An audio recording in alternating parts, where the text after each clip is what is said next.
Miffy se rendait chez sa tante Alice pour une petite visite. Tout en marchant, elle traversa une prairie pleine de fleurs de toutes les couleurs. Et de jolis papillons voletaient partout. Mais attendez, que vit-elle alors dans l'herbe? Une chenille, en train de dévorer la feuille d'une jolie fleur. « Pourquoi est-ce que tu manges cette feuille, petite chenille ?» demanda Miffy. « Je vais t'emmener chez ma tante Alice. Elle te donnera sûrement quelque chose de meilleur. » Elle prit délicatement dans ses mains la petite chenille et l'emmena chez sa tante Alice. Miffy trouva sa tante Alice en train d'arroser son jardin. « Qu'est-ce que tu tiens à la main ?» demanda tante Alice. « C'est une vilaine petite chenille, » dit Miffy. « Elle était en train de manger la feuille d'une très jolie fleur. » Tante Alice ne put s'empêcher de rire. « Les chenilles doivent manger les feuilles, Miffy, » dit tante Alice. « Elles leur sont nécessaires pour accomplir leur transformation. » « Quel genre de transformation ?» demanda Miffy. « Tu verras, » dit tante Alice. « C'est quelque chose de magique. Tu n'en croiras pas tes yeux. » Miffy était très intriguée. Que pouvait être cette transformation? Tante Alice plaça délicatement la petite chenille près de quelques feuilles appétissantes. « Tu peux venir tous les jours pour surveiller la chenille, Miffy, et la nourrir avec d'autres feuilles, » dit-elle. « Alors tu verras quelque chose de très surprenant. » La curiosité de Miffy était à son comble. Elle adorait les surprises. Elle avait hâte de revenir le lendemain. Chaque fois que Miffy venait chez sa tante Alice, elle apportait toujours des feuilles pour la petite chenille. Mais elle ne vit aucune transformation. « Tu dois être patiente, Miffy, » dit tante Alice. « La surprise ne va pas tarder. » Le jour suivant, Miffy fut très triste. « Oh non! Regarde, la chenille est toute enveloppée de filaments blancs. » « On appelle ça le cocon, » dit tante Alice. « C'est le travail de la chenille. Elle dort à l'intérieur. La semaine prochaine, tu auras enfin ta grande surprise. » Miffy était si enthousiaste que la semaine suivante, elle emmena son amie Agathe avec elle pour découvrir ensemble la transformation tant attendue. Elles regardèrent avec attention, mais rien ne se produisit. Le cocon blanc était toujours là, accroché à la tige, immobile. Tout à coup, il commença à bouger. Il se secoua, trembla, et puis se fendit. Nos deux amis se penchèrent davantage, les yeux émerveillés. Sortant du cocon, ce n'était pas une petite chenille, mais quelque chose d'autre. Qu'est-ce que cela pouvait être? La chose glissa sur la feuille, et alors, quelle surprise! Des ailes s'ouvrirent. Quelle transformation! Ce n'est plus une chenille du tout, s'écria Miffy. C'est un papillon. Tu avais raison, tante Alice. Quelque chose de magique est arrivé. Une petite chenille affamée s'est transformée en un merveilleux papillon. Le papillon battit de ses ailes toutes neuves pour leur dire au revoir et vola vers un nouveau monde.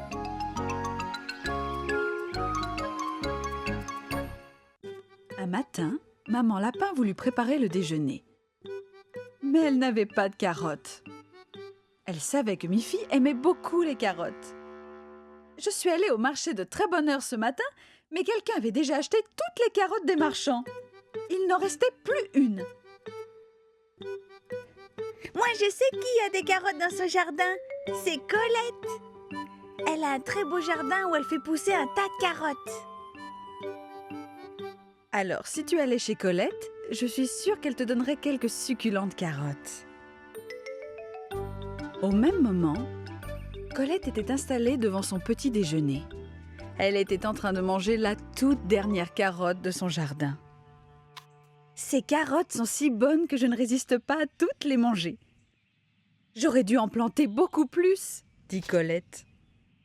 Elle leva les yeux et aperçut Miffy qui venait vers elle. « Bonjour, Miffy !»« Bonjour, Colette. dit Miffy. Je suis venue parce que j'aurais aimé goûter tes belles carottes. » Colette se sentit terriblement gênée d'avoir mangé sa dernière carotte. « Hélas, Miffy, dit-elle, je n'ai plus une seule carotte aujourd'hui.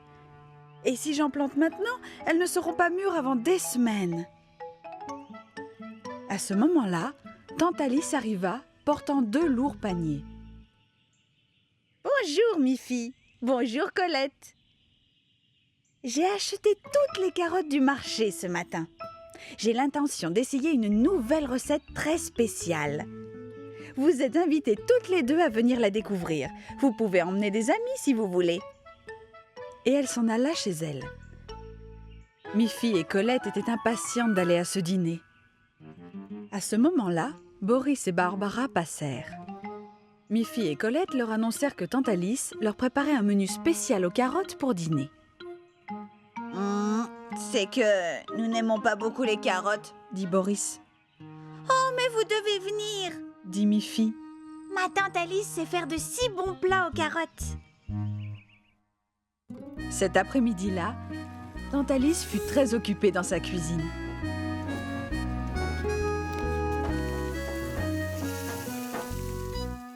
En début de soirée, Boris s'apprêtait à déguster un énorme sandwich. « Boris !» s'écria Barbara. « Qu'est-ce que tu fais? Tu sais que nous sommes invités chez tante Alice ce soir à un dîner de carottes. D'ailleurs, il est temps de partir. » « Je sais, mais j'aime pas les carottes, » dit Boris. « Moi non plus, je les aime pas, » dit Barbara. « Mais peut-être que si nous avons faim, on les appréciera. Alors laisse ce sandwich et allons-y. »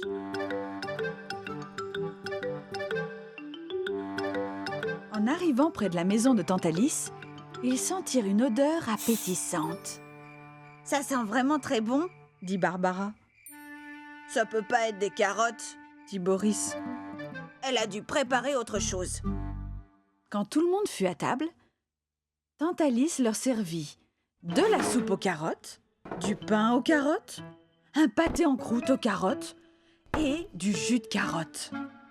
« Allez, servez-vous, » dit tante Alice. Boris et Barbara se régalèrent de chaque plat du dîner de tante Alice. « Et voici le dessert surprise aux carottes, » dit tante Alice. « Bravo !» lança Boris.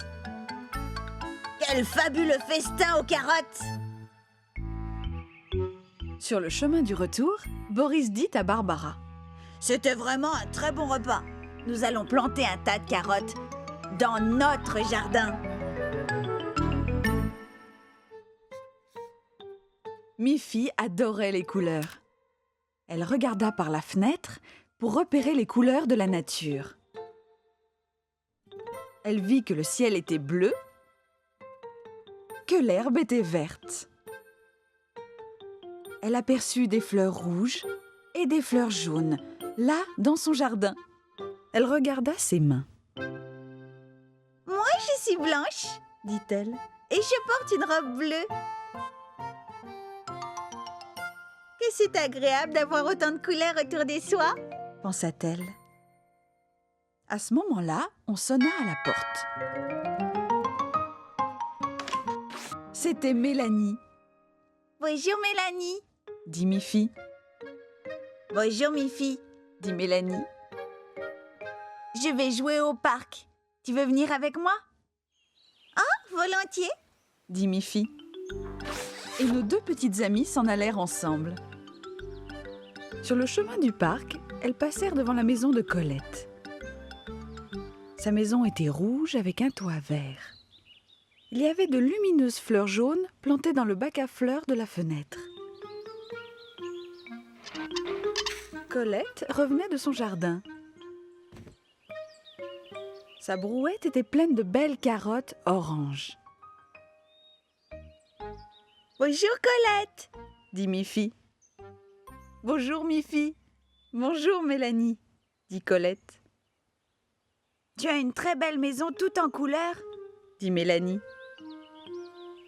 Merci, dit Colette. Elle est très gaie, n'est-ce pas? Oui, elle est ravissante, dit Miffy. Miffy et Mélanie dirent au revoir à Colette et continuèrent leur chemin. Arrivées au parc, elles s'amusèrent sur une balançoire jaune. Elles glissèrent sur un toboggan bleu.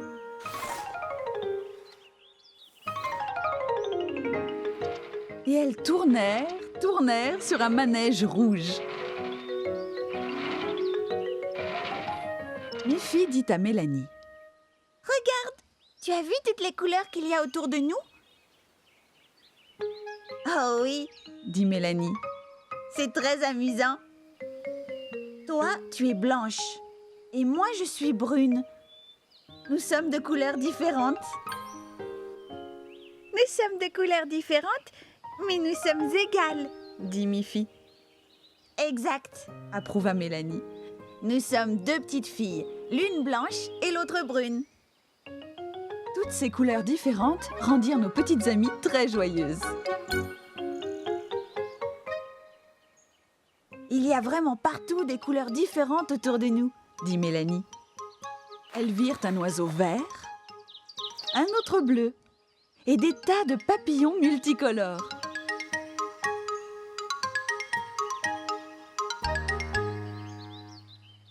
Tout autour du parc, il y avait des fleurs de toutes les couleurs.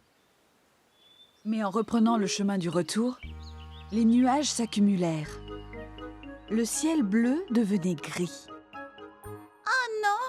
Je crois qu'il va pleuvoir. Dit Miffy. Il faut se dépêcher. Mais tout à coup, le soleil réapparut.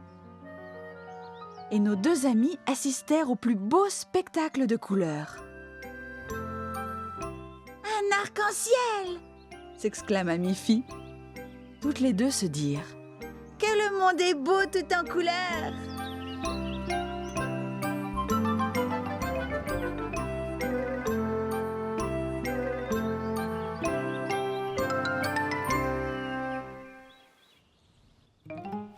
Un matin, Miffy était tout agitée.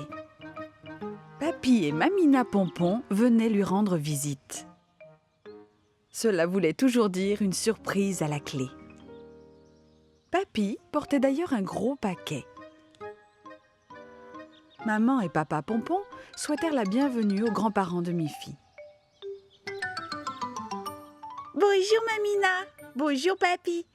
Je suis très contente de vous voir. Nous sommes aussi très heureux de te voir, dit Mamina Pompon. Nous t'avons apporté quelque chose qui devrait te faire plaisir, Miffy, dit Papy. Je l'ai fait moi-même dans mon atelier, tout spécialement pour toi. C'est vrai? Qu'est-ce que c'est? Demanda Miffy. Je suis impatiente de voir ce que c'est. Miffy ouvrit délicatement le joli paquet. C'était une magnifique, rutilante trottinette en bois. Qu'est-ce qu'elle est belle! Dit Miffy. Il y a même un petit panier sur le guidon. Je vais pouvoir transporter mon nounours dans ce panier. Merci beaucoup. C'est un merveilleux cadeau, Papy. Miffy voulait essayer sa trottinette sans attendre.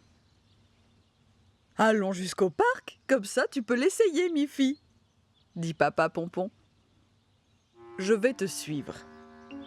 Miffy fila sur sa trottinette, son nounours bien installé dans le panier. Papa Pompon avait toutes les peines du monde à la suivre. J'espère que tu apprécies ta promenade, dit Miffy. La peluche semblait approuver. Oh oui! Miffy et son papa arrivèrent enfin au parc. Mélanie, l'amie de Miffy, était là, en train de se balancer. Bonjour Mélanie, dit Miffy. Bonjour Miffy. Quelle belle trottinette tu as, Miffy, dit Mélanie. C'est mon papy qui l'a faite tout seul dans son atelier, dit Miffy. Tu voudrais l'essayer? Oh oui, Miffy, merci beaucoup, dit Mélanie. Mais tout d'abord, tu dois demander à mon nounours où il veut aller. Je crois qu'il aimerait bien se promener tout autour du parc. D'accord, dit Mélanie. je lui fais faire un grand tour dans le parc et je te le ramène sain et sauf. Tu verras. Miffy regarda partir Mélanie avec sa trottinette. Elle était déjà impatiente de la voir revenir. Elle adorait sa trottinette.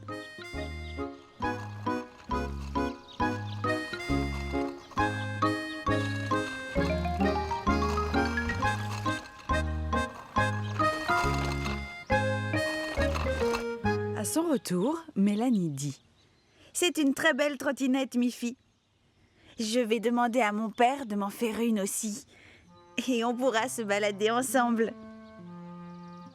Ça serait formidable, dit Miffy. Miffy s'en donna à cœur joie avec sa trottinette en rentrant à la maison pour prendre le thé. Papy Pompon, lui, était ravi que sa trottinette ait autant de succès. Lors d'une nouvelle promenade au parc, Mélanie arriva avec sa propre trottinette toute neuve. Et son nounours apprécia aussi la promenade. Miffy et Mélanie, sans oublier leur peluche, passèrent un merveilleux après-midi.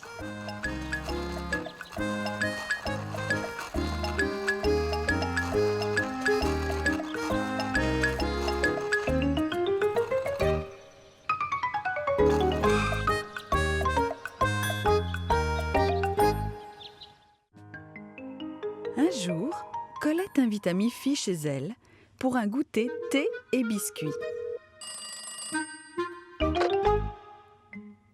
Miffy demanda à sa maman si elle pouvait y aller.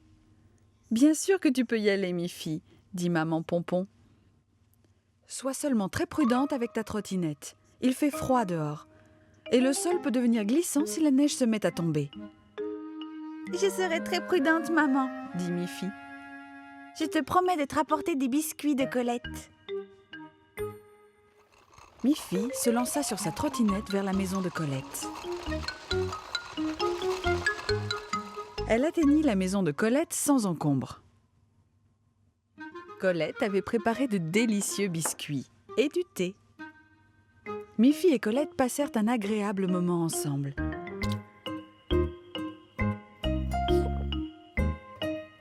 Mais Miffy n'avait pas vu le temps passer. Soudain, le téléphone sonna. « Allô ? C'est ta maman, Miffy ?» dit Colette.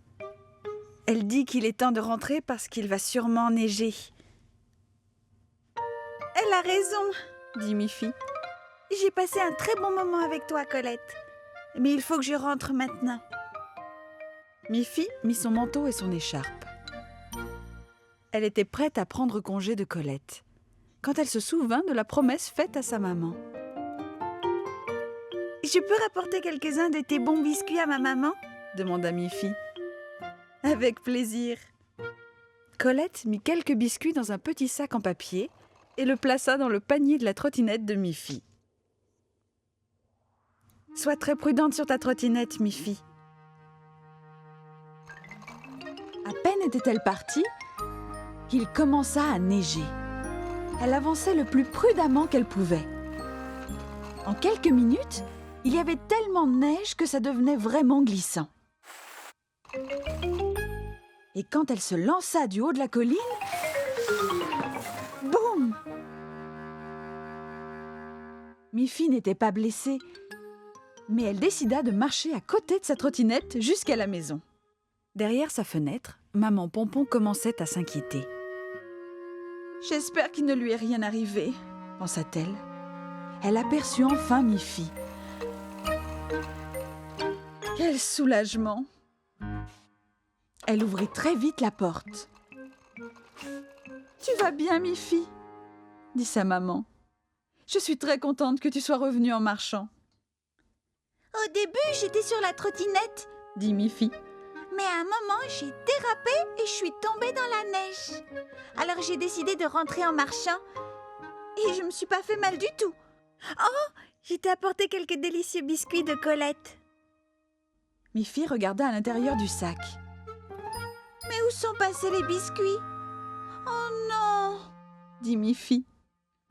j'y suis tombée, tous les biscuits ont été écrasés. Maintenant, il n'y a plus que des miettes dans le sac.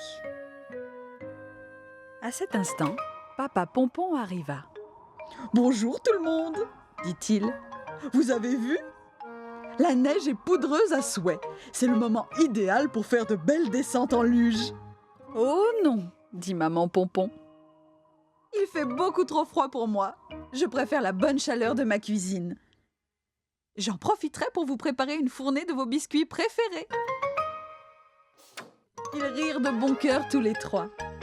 Et tandis que Maman Pompon était occupée à ses fourneaux, Miffy apprécia beaucoup sa balade en luge.